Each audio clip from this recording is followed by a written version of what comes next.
सभापति महोदय, सही बोलता हूं मैं, झूठ बोलने की आदत आपको है। सर, मैं वंदे मातरम से शुरू कर। वंदे वंदे वंदे। आप भी जरा बोलिए, आप तो सो गए, आप भी सो गए। सोने दो, क्योंकि जब मुल्क जागता रहेगा वो सोते रहे तो ही अच्छा रहेगा। सर ठीक है, बैठो भाई। सर, आपका मैं बहुत ही आभार मानता हूं। आप मुझे होम मिनिस्टर बोलने के बाद मुझे आपने समय दिया, इसीलिए मैं आपका धन्यवाद करता हूं। सर, राष्ट्र गीत वंदे मातरम 150 साल के ऐतिहासिक मौके पर सदन में अपने विचार रखने का मुझे अवसर मिला है। मैं सौभाग्यशाली हूं और ये गाना मैं 60 साल से गा रहा हूं, क्योंकि मैं 55 साल तो इसी में गुजारा, एमएलए, एमपी, राज्यसभा मेंबर। सो इसीलिए मुझे तो वंदे मातरम गाना पहले से ही मुझे आदत हो गई है, हम गाते रहते। लेकिन वंदे मातरम नहीं गाने वाले अब शुरू किए हैं, उनके लिए मैं धन्यवाद अर्पित करता हूं। ये तो वंदे मातरम की ताकत है सर। और वैसे तो ये राष्ट्रीय उत्सव का विषय है, बहस नहीं, मगर सबसे पहले मैं इंडियन नेशनल कांग्रेस की ओर से महान रचनाकार जो बंकिम चट्टोपाध्याय को नमन करता हूं, उन सेनानियों को भी नमन करता हूं। वंदे मातरम का नारा लगाते हुए आजादी के आंदोलन में जिनको बलिदान दिए उनको भी मैं नमन करता हूं। वंदे मातरम गीत भारत के सार्वजनिक जीवन में तब प्रवेश करता है जब गुरुदेव रविंद्रनाथ टैगोर ने 1896 में कांग्रेस के कलकत्ता अधिवेशन में पहली बार गाया था, और जिसका जिक्र हमारे होम मिनिस्टर ने अपने इस पे किया, लेकिन इसका बैकग्राउंड क्या था ये नहीं बोले। जो चीज उनको अच्छी लगती है और कांग्रेस को टोकने के लिए, हमारे लीडरों का अपमान करने के लिए जो बोलना है वही कट पेस्ट करके बोलते हैं, दूसरा नहीं बोलते। ये आदत है, लेकिन क्या कर सकते सर, चंद लोगों की वो आदत से मजबूर होते हैं, वही बात बार बार करते हैं। सर, इस तरह वंदे मातरम को आजादी का नारा बनाने का काम कांग्रेस पार्टी ने किया। कांग्रेस ने अपने अधिवेशनों और कार्यक्रम में वंदे मातरम के नियमित गायन की परंपरा शुरू कर दी। क्या आप लोगों ने अपने पार्टी का कार्यक्रम शुरू होता, ये आपने पहले कर दिए थे? करते थे। अरे आप तो हर चीज के खिलाफ करते हो, फिर भी आपको मैं बार बार टोकना नहीं चाहता, लेकिन आपको मालूम होना चाहिए, आपका इतिहास ये है कि आप हमेशा देशभक्ति के गाने को, आजादी को और आजादी के लड़ाई के खिलाफ आप थे, कभी भी आप उसके फेवर में नहीं। सर, महात्मा गांधी ने जब 1921 में असहयोग आंदोलन, नॉन कोऑपरेशन मूवमेंट छेड़ा, तो लाखों कांग्रेसी स्वतंत्रता सेनानी भारत माता की जय, महात्मा गांधी की जय और वंदे मातरम का नारा लगाते हुए जेल जा रहे थे। आप क्या कर रहे थे? ब्रिटिशों के पास नौकरी कर रहे थे। निकाल के देखो। अरे और आप हमको देशभक्ति सिखाते हो, हमको पैट्रियोटिज्म सिखाते हो। अरे पहले तो आप पैट्रियोटिज्म के नाम से डरते थे और सिर्फ सेवा करना ब्रिटिशरों का जानते थे, इसीलिए अरे माफीनामा पिलाता हूं भाई बाद में, वो तो उनके गुरु का है। सभापति जी, मैं कहना चाहूंगा कि पीएम मोदी जवाहरलाल नेहरू जी का अपमान करने का कोई मौका नहीं छोड़ते और वैसा ही होम मिनिस्टर नहीं छोड़ते, क्योंकि उनके पीछे पीछे है ना, वो आगे आगे इन्हों पीछे पीछे। तो ये नेचुरली ये हमेशा कि इसीलिए वो हमेशा कांग्रेस का गिला करते हैं और हमारे पार्टी के बारे में, नेताओं के बारे में, यहाँ तक कि हर कांग्रेस के लीडर का अपमान करने का मौका नहीं छोड़ते। लेकिन मैंने प्रधानमंत्री का भाषण सुना और उन्होंने नेहरू जी पर आरोप लगाया और कहा कि 1937 में नेहरू जी के नेतृत्व में कांग्रेस पार्टी ने मूल वंदे मातरम गीत से महत्वपूर्ण पद हटा दिए थे। अभी जिसका जिक्र उन्होंने किया, यहाँ तक भी किया कि मुसलमानों का नाम लेके उनको डर के वो हटा दिए, ये भी कहा उन्होंने। सर, ये बातें आप अब बता रहे हैं, जब आप मुस्लिम लीग के साथ मिलकर गवर्नमेंट किए, श्यामा प्रसाद मुखर्जी और मुस्लिम लीग मिलके आपने बंगाल में जो गवर्नमेंट की, कहाँ गया था देशभक्ति? कहाँ गया था आपका देशभक्ति? कहाँ थे आप लोग? क्या देश के लिए कोई? अरे ये लोग, अरे पढ़ो, आपका इतिहास मालूम होता है।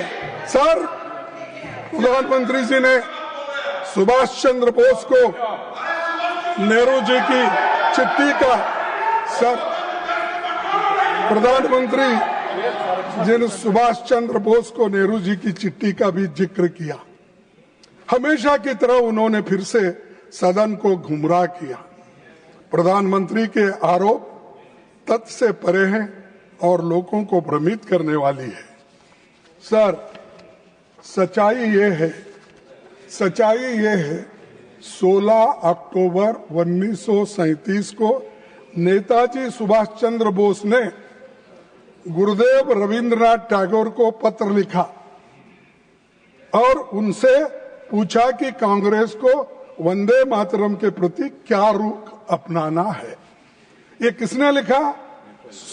नेताजी सुभाष चंद्र बोस। उनके बारे में भी डाउट है आपको? इसके अगले दिन 17 अक्टूबर को नेताजी ने नेहरू जी को पत्र लिखा और सुझाव दिया कि नेहरू जी को इस विषय पर गुरुदेव से व्यक्तिगत रूप से मिलना चाहिए।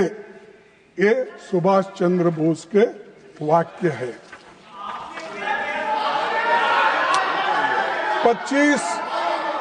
25 अक्टूबर 1937 को नेहरू जी गुरुदेव रविंद्रनाथ टैगोर से मिले और 26 अक्टूबर 1937 को पत्र लिखा, जिसमें मैं कोट करता हूं कि एग्जिबिट 1 मैं इस सदन के पटन पर रखता हूं, वो ताकि अच्छा ढंग से वो पढ़ ले।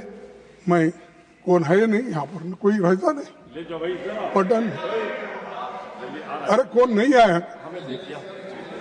ये पटन में रखता हूं और मैं कोट करता हूं रविंद्रनाथ टैगोर जी ने क्या कहा। In offering my own opinion about it, I am reminded that the privilege of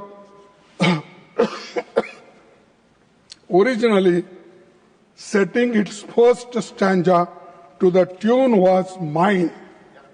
To me, the spirit of tenderness and devotion expressed in its first portion, the emphasis it gave beautiful and beneficent aspects of our motherland, made a special appeal, so much so that I found no difficulty in disassociating it with the rest of the poem.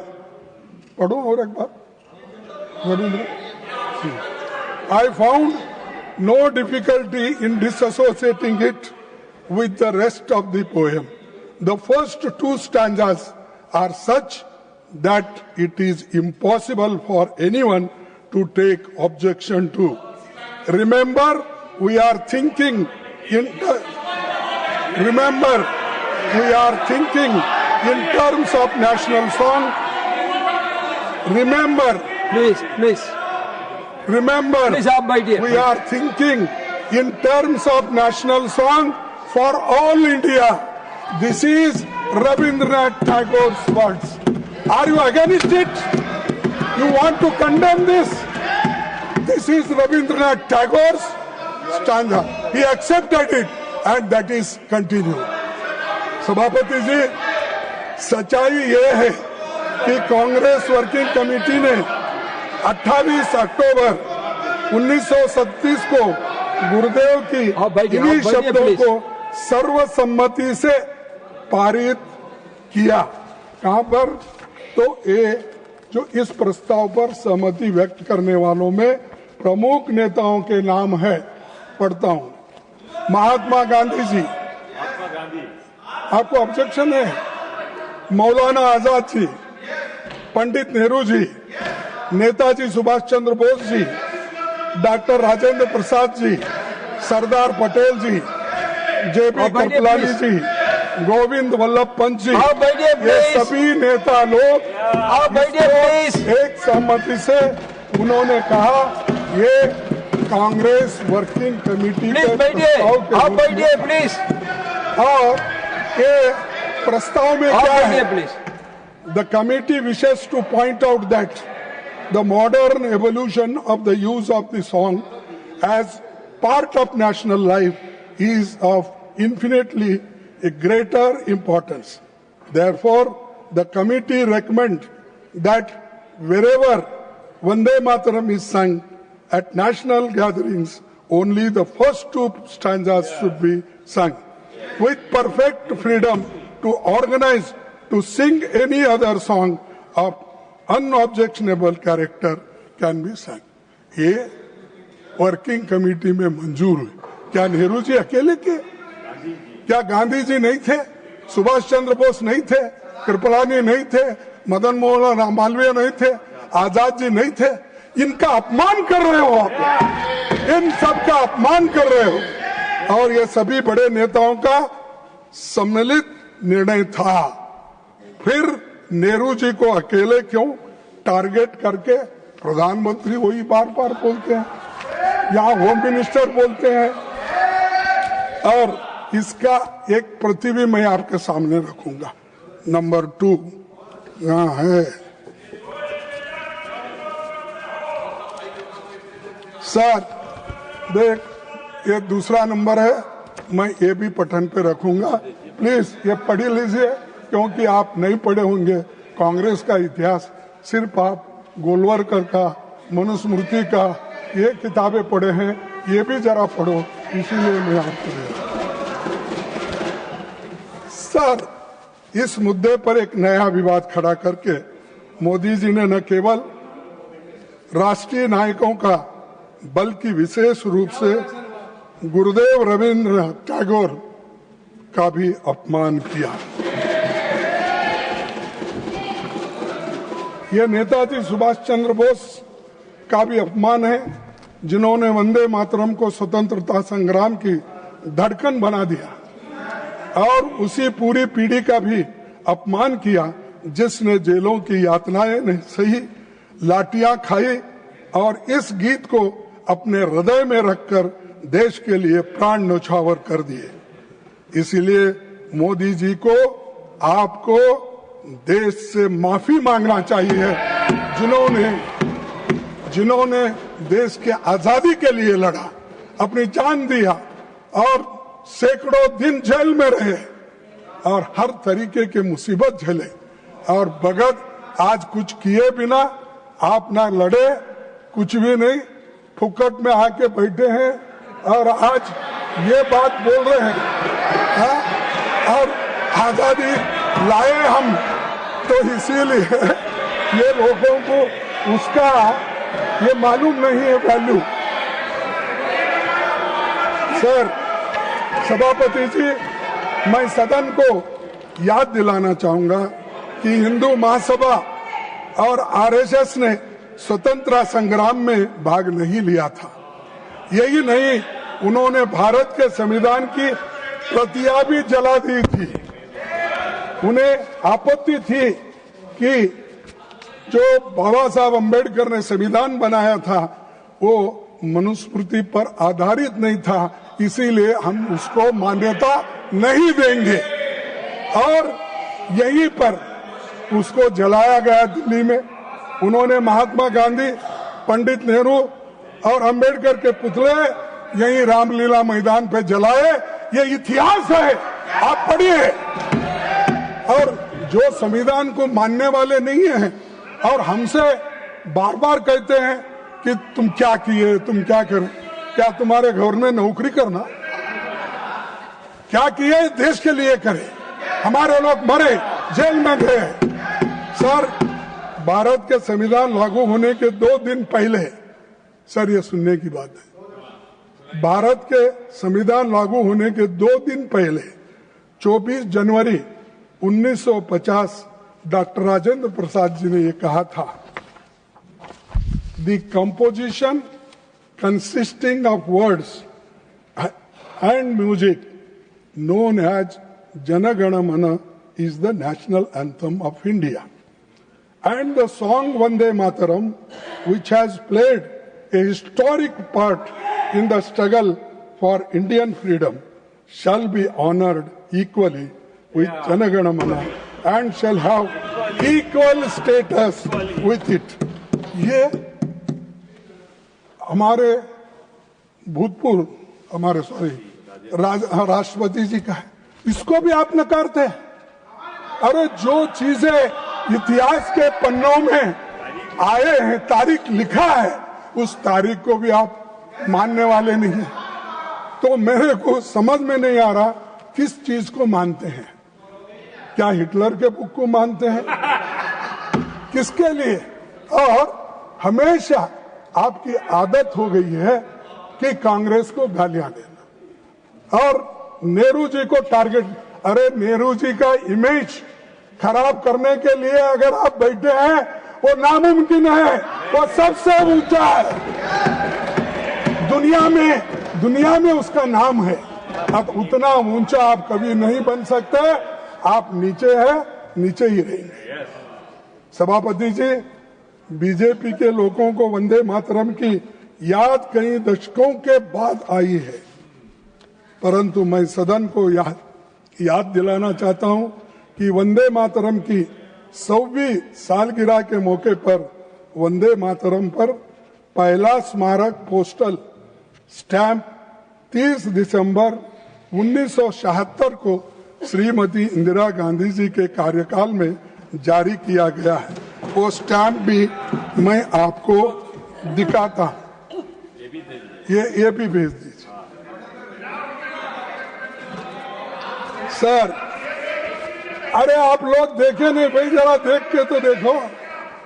मुझे अपने सार्वजनिक जीवन के शुरुआती दिनों में एक लोकप्रिय स्टैंप बहुत अच्छे से याद है।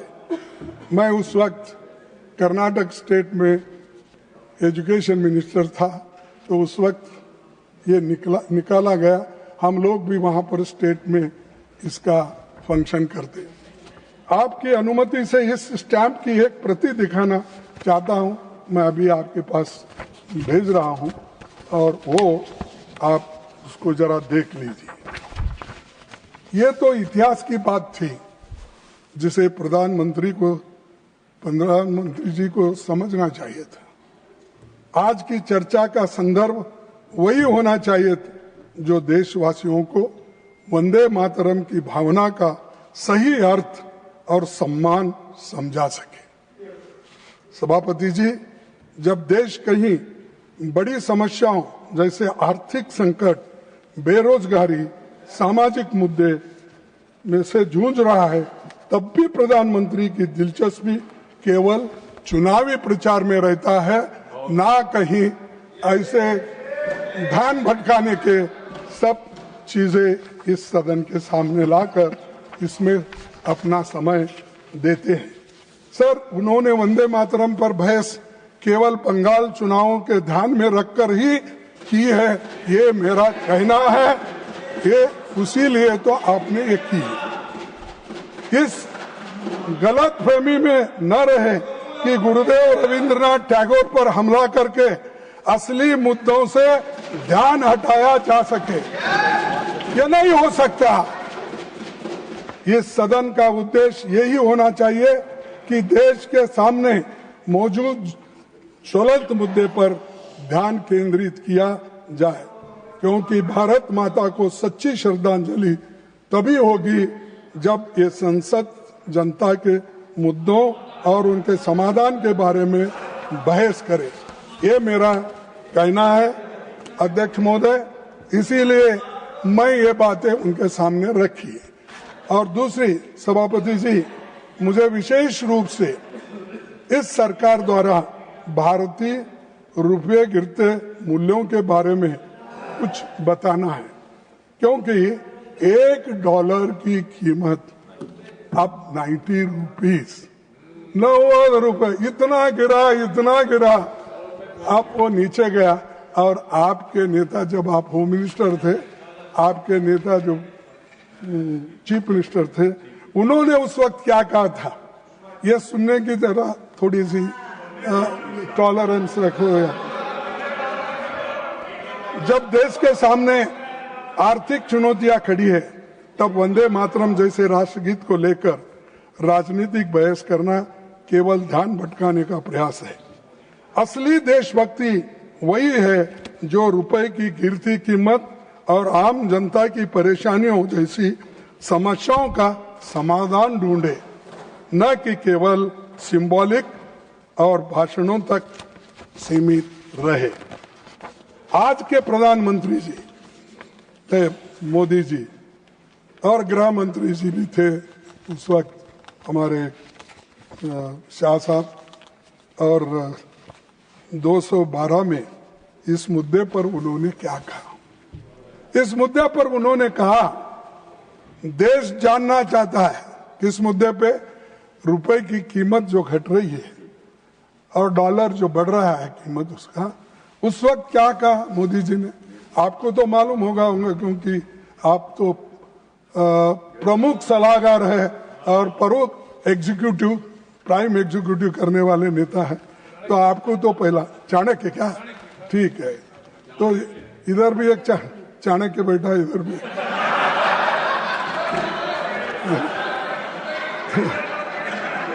तो अरे बेटो, देश जानना चाहता है। प्रधानमंत्री जी, ये उन्होंने कहा, देश जानना चाहता है। प्रधानमंत्री जी मनमोहन सिंह जी को कहते हैं, ऐसा क्या कारण है कि आज अकेला हिंदुस्तान का रुपया डॉलर के मुकाबले गिरता ही चला गया, और मैंने साफ मांग की है, यह सिर्फ आर्थिक कारणों से नहीं हुआ, ये आपकी भ्रष्ट राजनीति को दिल्ली से चली उसका इसके अंदर बहुत बड़ा रोल है। मैं बहुत गंभीरता से ये आरोप कर रहा हूं। क्या आपके पास भी ऐसा ही हुआ? आप भी भ्रष्ट हैं? आप तो बोलते मैं पाक हूं, स्वच्छ हूं, कहाँ है? ये दर्शाता है आप आज पूरे हिंदुस्तान, पहले जो था उससे बदतर हो गई आपकी गवर्नमेंट, और आज जो उस वक्त 55-60 रुपए था, आज 90 रुपए। अरे गिर गया, इतना गिर गया, वो हिमालय से नीचे गिरने के बाद आदमी के टुकड़े भी नहीं मिलते, वैसा हो गया आपके यहाँ। सर, ये शब्द मोदी जी के हैं, मेरे नहीं है। उनका कोर्ट है। लेकिन मैं ये पूछना चाहता हूं कि जिन कारणों का हवाला देकर आपने उस समय हम पर आरोप लगाए थे, क्या वही कारण आज रुपए के लगातार गिराने की वजह बन गई है? तो ये आप लोगों का कहना है। तो अध्यक्ष महोदय, अब आपकी चिंता बहुत बड़ी है, हम चिंतित भी है। हमारे पड़ोसी देशों में हमारा अपना प्रभाव घट रहा है, जबकि चीन का प्रभाव बढ़ रहा है।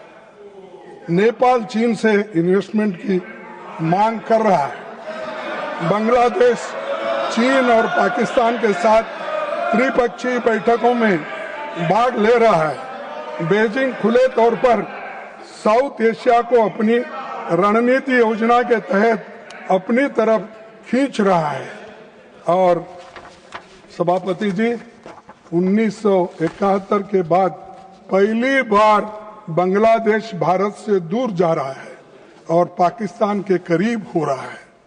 चीन की इतनी हिम्मत बढ़ गई है कि वो अरुणाचल प्रदेश पर अपना बेबुनियादी दावा ही नहीं कर रहा, बल्कि उसके भारतीय नागरिकों पर थोप भी रहा है। अरुणाचल प्रदेश की एक भारतीय महिला को सांघाई हवाई अड्डे पर 18 घंटे तक हिरासत में रखा गया और उसे कहा गया कि उसका पासपोर्ट अमान्य है और चीनी पासपोर्ट के लिए आवेदन करने की सलाह वहां के एयरपोर्ट वाले दिए। सर, आप भारत में हमेशा बोलते हम कभी झुकेंगे नहीं, हमारी छाती 56 इंच की है। ठीक है, किसी का शरीर बड़ा होता है, किसी का गोरा होता है, किसी का काला होता है। जैसा कि मेरी हाइट ज्यादा है, मोदी जी की हाइट उतनी है, शाह साहब की जरा हाइट कम है, अलग अलग बात है। लेकिन आपकी 56 इंच छाती तो रहने दो, लेकिन इससे देश को क्या फायदा हुआ तुम्हारे छाती का? चीन के खिलाफ एक शब्द भी नहीं बोलते, और बोलेंगे भी कैसे जब आपके ही विदेश मंत्री सार्वजनिक रूप से स्वीकार कर चुके हैं कि भारत अभी छोटी अर्थव्यवस्था है और चीन का मुकाबला नहीं कर सकती। प्रधानमंत्री जी ने खुद 19 जून 2020 को चीन को क्लीन चिट दिया और कहा था ना तो कोई घुसा है ना ही कोई घुस आया है। मैंने कहा, उनको मालूम है ये शब्द उन्हीं के हैं, मेरे नहीं। तो ये सब आप ही बोले हैं, तो आप कहाँ ठहरे हैं, किस बात का? और फिर अमेरिका मामले में मोदी फिर एक बार, ट्रम्प फिर एक बार, ऐसा कुछ बोलते फिरे, लेकिन पाप बेचारे, उनका प्रचार का असर नहीं हुआ, वो हार गए और बड़े मुश्किल के साथ इस बार वो चुन के आए। लेकिन दोस्ती में कमी हो गई है पहले से। अमेरिका के मामले में राष्ट्रपति डोनाल्ड ट्रंप के बार बार दावा किया कि उन्होंने भारत और पाकिस्तान के बीच युद्ध रोक दिया। सभापति जी, पिछली बार जब मैंने इस विषय पर चर्चा की थी तब मैंने बताया था कि वो ये बात कितनी बार दोहरा चुके हैं। उन्होंने इसे इतनी बार कहा है कि गिनती करना भी मुश्किल है, उतने बार ट्रंप ने बार बार कहा है। मैंने सुनाया, मैंने कॉम्प्रोमाइज कराया, मैंने सब कुछ किया। अरे you please stick to the subject, sir, don't deviate too much from the subject, then unnecessarily the house is getting disturbed. Please look to the subject. Look, come back to the subject. ये भारत की बात हो गई और हम भारत के लिए, और दूसरी बात सर, अमेरिका ने हमारे व्यापारियों को टैरिफ लगाकर बर्बाद कर दिया है। और एक मिनट गागे जी, कपड़ा, चमड़ा, सोना, गागे जी एक मिनट, ऑटो पार्ट जैसे लेबर इंटेंसिव क्षेत्रों के लाखों लोग भारी संकट में है। रूस के मामले में जैसे ही अमेरिका ने दबाव डाला, अपने तेल आयात कम कर दिया। Strategic Gargaji, 1 minute. Leader of the House want to say something, then you can add to your answer. सस्ता कच्चा तेल खरीदे, आम आदमी को उसका लाभ नहीं मिलता जो यूपीए सरकार में मिलता था।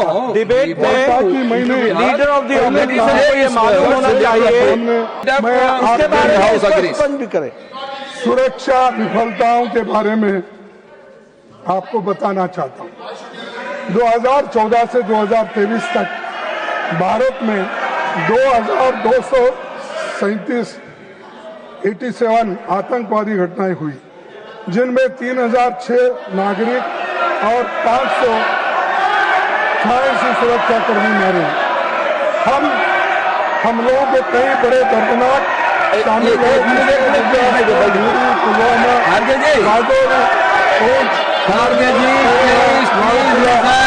Gargaji, please listen. You please stick to the subject. बात कर रहा हूँ। भारत माता की, भारत माता की।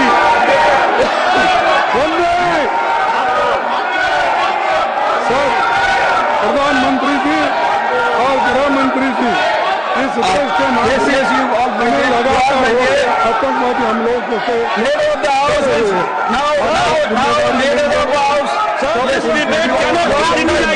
Please now stick on to Vande Mataram. Others, all you please be there.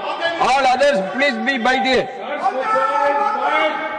Sir, राष्ट्रीय सुरक्षा, बेरोजगारी, विदेश नीति के बारे में बात की है। मैं स्पष्ट कर दूं, ये देश के सामने again and again you are deviating. Gargaji, if the deviations from the subject will not go on record, the deviation from the subject will not go on record. No, it is not. No. It is not parliamentary. No. It is I am not repeatedly requesting you to compare to the subject. Giving reply. The government is ready. You are having a lot of concerns for the country. I understand, but that can be discussed in the I will restrict. other time. Sir, लोग भी अनगिनत कठिनाइयों का सामना कर रहे हैं, जिनकी पीड़ा इस सरकार तक पहुंच नहीं रही। आप पाठ्यक्रम को बदल रहे हैं। वंदे मातरम,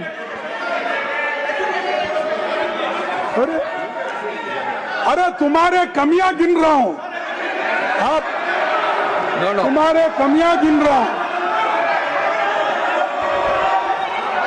भागो मत। No. You are. It is only your speech has created. They were listening, but your speech only has created. Your speech only created the controversy. Please stick to the subject. You please stick to the subject. And आज भी दलितों को that is not correct. Nothing will go on record unless the House comes in an order. Nothing will go on record unless the House comes to an order. Nothing will go on record, Gargaji. Nothing will go on record unless the House comes in order. Please, you bite here. You please bite here. I will request him not to deviate from the subject. You please bite here. I am requesting him not to deviate from the subject. You all please bite here.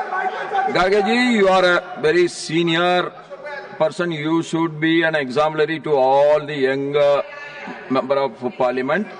I am requesting you not to deviate. The government is already given their consent. They want to discuss separately the economics, security separately. You come back to the Vande Mataram and you speak, please. Others all fight here. Sir, आज भी Honorable leader of the house want to say something. You hear it? No. Anything unparliamentary will not go on record. No. I am not saying any unparliamentary will not go on record. What is your problem? Any unparliamentary? No. What is your problem? If anything unparliamentary, my problem is that दलितों को मंदिर में नहीं आने देते। Problem शादी में घोड़े पर बैठकर चल नहीं देते। माई प्रॉब्लम इज गाँव के कुएं से पानी Kharge ji, when you are talking about Vande Mataram, there is no problem in the house. When you are going out of the subject, all the problems are started. पीटा जाता है, अपमानित किया जाता है। No, nothing will go on record. Nothing will go on record till the house comes to an order. Nothing will not go on record. Nothing will not go on record unless the house come to an order. You please all wait here. All others wait here. Kharge ji, you have to stick to the subject, please. Unnecessarily, it is creating pandemonium in the house. Sir, supreme court के भीतर तत्कालीन मुख्य न्यायाधीश पर जूता फेंकने जैसी घटना बढ़ती सामाजिक कटुता है और No, that has nothing to do with this. Will not go on record. This will not go on record. That has nothing to do with Vande Mataram. This will not go on record. दलितों के न्यायाधीशों के ऊपर, ऑफिसरों के ऊपर हो This will not go on. हम सब वंदे मातरम कहते हैं और इस मातृभूमि को नमन करते हैं, लेकिन इसी मातृभूमि में कमजोर दलितों, You are deviating from your subject. That's why all the pandemonium is started. असहाय लोगों को हर Nothing will go on record. Nothing will go on record till the house comes to an order. किया जाता है। सरकार की कुछ No. पसंदीदा पूंजीपति Nothing will go on record till the house comes to an order. All wait here. All wait here. All wait here, please. All wait here, please. All wait here, please. No. Sanjay Seth ji, please wait here. Please wait here. Please wait here. Please wait here. Everyone, please take your seat. Everyone, please take your seat.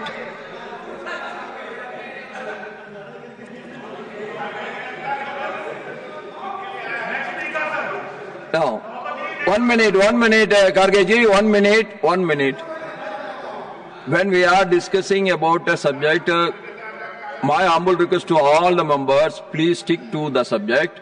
If you want to discuss anything extra, the government is ready. We can plan it in the future. We can have it and we can have a fruitful discussion on that subject. Why, Kharge ji, when you are talking about Vande Mataram, it was all right. When you are deviating, unnecessarily a pandemonium is getting created. We want a fruitful discussion. That is our aim. And I hope you can understand that. Kindly stick to the subject, please. Sir, आपसे कहना चाहूंगा कि सरकार इस गफलत में न रहे कि सामने मौजूदा महत्वपूर्ण और ज्वलंत मुद्दे थे, लेकिन हमको ध्यान भटकाने का नहीं है। हमको ये आपके सामने इसलिए रख रहे हैं जो हालांकि देश में जो स्थिति दलितों की है, बच्चों की है। No. Government has already agreed. Government has already agreed for a debate and discussion on economics, on security, everything. Then what is your problem? Whatever you want to say, yes, you please wait here. You please wait here. You please wait here. Please wait here. Please wait here. Diwali ji, you please wait here. Your leader is capable of handling it. You please wait here. Bharat माता के पुत्र है साहब। You please wait here. तकलीफ में बात कर रहा हूँ। You see when you are विपक्ष के तौर पर हम इन मुद्दों को उठाते रहेंगे और सरकार के सवाल पूछते रहेंगे। यही है सवाल है। Please, honorable leader of the house will speak. All others please wait here. All others please wait here. Honorable leader of the house will speak. And now I request honorable leader of the house. Kharge ji, you please continue your debate. Sir, क्यों दलितों से नफरत है मेरे समझ में नहीं आ रहा। क्या वह भारत माता के पुत्र नहीं है? भारत माता के और उनके Karge ji, who said? All these are our brothers and sisters. Nobody has said that they उनकी are. समस्या यहाँ रखना गलत है। They are उनकी different समस्या रखना गलत है। ours. Nobody has said that. Why you are taking it? सभापति जी, देश जानता है वो भारत माता के पुत्र है और भारत माता के सुपुत्रों के बारे में Yes. हम बात करना Yes, now जरूरी है। again, honorable leader of the house, देश जानता you है। are, Garge ji, whenever you are deviating from the subject, now, Garge ji, all others, please be seated. Please be seated. Please be seated. Garge ji, don't deviate from subject. If you deviate from subject, that will not go on record. Please don't deviate. ना कि वंदे मातरम का सच्चा सम्मान You please beg it. BJP Please RS beg ने it. कभी Please किया beg it. नहीं। इन्होंने 50 साल तक तिरंगे को ठुकराया, जिन्होंने भारत छोड़ो आंदोलन का विरोध किया और इन्हें ही सरदार पटेल ने नफरत और हिंसा फैलाने के लिए बैन कर दिया था। आज वही हमें यहाँ इस राष्ट्रभक्ति का गीत और भाषण दे रहे हैं। देखिए कैसी विडंबना है, देखिए कैसी विडंबना है। जो लोग कुछ नहीं कर पाए वही हमको पाठ पढ़ा रहे हैं। इसके विपरीत वंदे मातरम को पहली बार 1896 में कांग्रेस ने गाया। आजादी के हर चरण में इसे ध्वजवाक बनाकर आगे बढ़ाया और इसे औपचारिक रूप से राष्ट्रीय गीत का भी दर्जा दिया। सर, आज भी हम कहते हैं कि इनकी पार्टी बीजेपी आरएसएस का गीत अलग है, क्योंकि इनका गीत अलग ही है। ये वंदे मातरम नहीं है। हमारा गीत वंदे मातरम है और आरएसएस का झंडा अलग है और तिरंगा हमारा है। आरएसएस की किताब मनुस्मृति है, हमारा संविधान है। ये साफ है कि आरएसएस और बीजेपी की भले ही आज नींद से जागी है, इसीलिए बहस कर रही है। कांग्रेस ने वंदे मातरम को आजादी के आंदोलन का नारा बनाया और आजादी के बाद राष्ट्रगीत का दर्जा कांग्रेस ने दिया। सभापति जी, आखिर में मैं सरकार में बैठे लोगों से ये कहना चाहूंगा, या आखिर में कहना चाहता, कम से कम ये तो सुने। आखिर में मैं सरकार में बैठे लोगों से कहना चाहूंगा कि असत्य फैलाकर राष्ट्रीय नायकों पर कीचड़ उछालकर अपनी विफलताओं पर पर्दा डालने का काम बंद कीजिए। संविधान को बनाने वाले नायकों और देश की आजादी में अपना सब कुछ कुर्बान करने वाले नेताओं का सम्मान करना सीखिए। आप जब भी इनको अपमानित करेंगे तो ये बात भी खुलकर सामने आएगी कि देश की आजादी में आपके पूर्वजों का कोई भूमिका नहीं है। गांधी जी, नेहरू जी और स्वाधीनता आंदोलन के सभी नायकों की सोच से देश को आजादी मिली, दुनिया में प्रतिष्ठा मिली। इनके विवेक पर सवाल खड़ा करके आप देश दुनिया में अपनी हंसी मजाक न उड़ालें। वंदे मातरम का सम्मान करना सीखिए। विधानसभा के चुनाव आते जाते रहते हैं, लेकिन वंदे मातरम का सम्मान करना, उसका समान दृष्टि से लोगों को देखना, ये काम आप सीखेंगे। ये मैं नहीं बैठो भाई, तो ये मैं उनसे विनती करना चाहता हूं। और आखिर में एक बात बोलता हूं और बोल के मेरे शब्द को खत्म करता हूं। विराम बोलो, खत्म, समाप्त करता हूं। तो मेरी हिंदी है ना, आपकी नहीं। सर, वो गीत जिसने सिर्फ लोगों को नहीं दिलों को जोड़ा था, वंदे मातरम गीत जिसने सिर्फ लोगों को नहीं दिलों को जोड़ा था, आज उसी गीत पर झंडे गाड़ने का दुस्साहस आप लोग कर रहे हैं। जिनका उस जोड़ी गई धड़कन में कोई हिस्सा न था। तो ये इनका करतूत है। ये कभी लड़े नहीं, कभी देश के लिए अपना कुर्बानी नहीं दिए, सिर्फ इसमें कैसा अधिकार में कैसा रहना यही सिर्फ ये करते हैं। इसीलिए मैं अपने बात को विराम देते हुए, और एक बात उन्होंने उठाई थी कि ये 1994 में यहाँ पर जो नेशनल एंथम और वंदे मातरम का जो हुआ था, तो यहाँ पर हमारे पार्लियामेंट में ये हुआ था, और वो भी हमें हमारे नरसिंह राव जी जब थे या कांग्रेस पार्टी के थे उस वक्त ये गीत दोनों आए, और इसी से हम स्टार्ट। तो इसीलिए मैं आपका आभारी हूँ और आप इतना समय दिए। लेकिन आखिरी में इतना करता हूँ, देश को मजबूत रखना है, देश एक रखना है, इसीलिए वंदे मातरम हम सबका मंत्र होना चाहिए। यही कह के मैं अपने शब्दों को समाप्त करता हूँ। धन्यवाद। श्रीमान